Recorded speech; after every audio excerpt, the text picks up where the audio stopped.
Basically, the book's called Gaunt's Best of British. This is Great Britain, not Rubbish Britain. That came from one of my callers, who's an East European fella.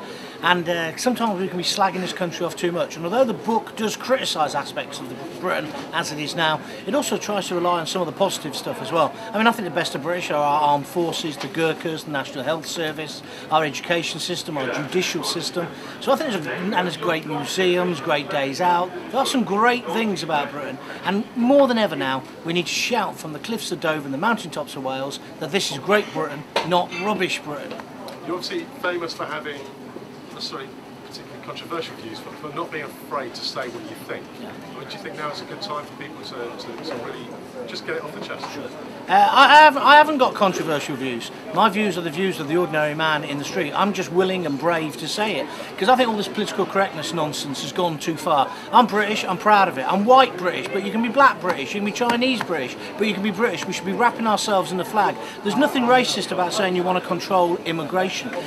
Controlled immigration has been good for this country, but we've had immigrants are us in the last 10 years, and I'm afraid that's not good. And I don't think that's wrong to say that. I don't think it's wrong to say you go to prison, you're going to do 30 years if you're given 30 years. I don't think it's wrong to say we need the death penalty back in this country. And I also don't think it's wrong to criticise Gordon Brown when he's not there, when our brave troops come home in body bags. If you're brave enough to send men to war, you should be brave enough to see them when they come home if they're draped in the Union flag.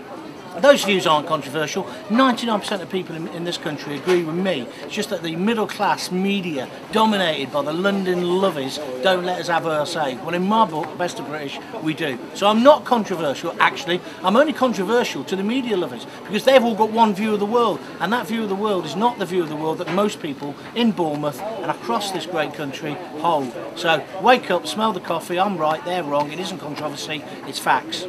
Pleased with the reception you got here today? What a fantastic reception. I mean, we've been all over the country doing book signings, done about 35, and today there was loads of people here, and it's great to get a big crowd in, and Borders has done a great job promoting it, and it's nice to have it in this atmosphere where I can actually perform a little bit to them, because people want to talk to me. And if you noticed, I don't just sign the book.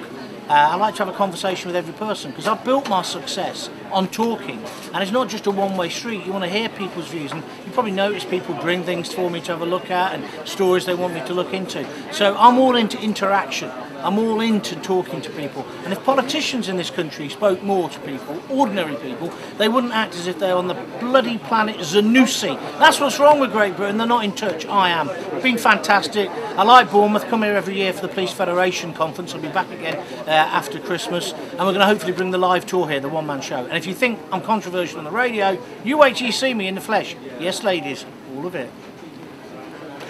Something that's this week. So what's got under your skin this week?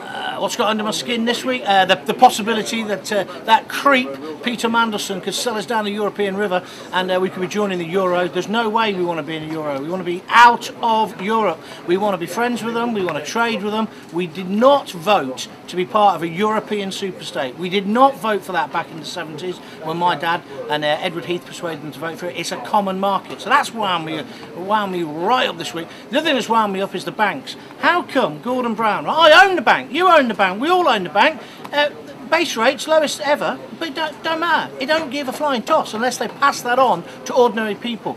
The VAT cut, what a load of nonsense that is. 2.5% makes no difference. What's that, 25 quid off a £1,000 plasma? I hardly see a stampede on the high streets of Bournemouth, do you? No. So I tell you what we need to do. We need to cut stamp duty completely. That'll get the housing market moving. We need to cut direct taxation for everyone. We don't need to tax the rich. That's ridiculous. They're the wealth creators. And we need to get on top of the scroungers. People like Karen Matthews, right? The mum of Shannon Matthews, she should swing. She's wound me up this week. But there's a whole bunch of them, the feral, the feckless, the freeloaders and the long-term useless. And do you know what's wrong with them?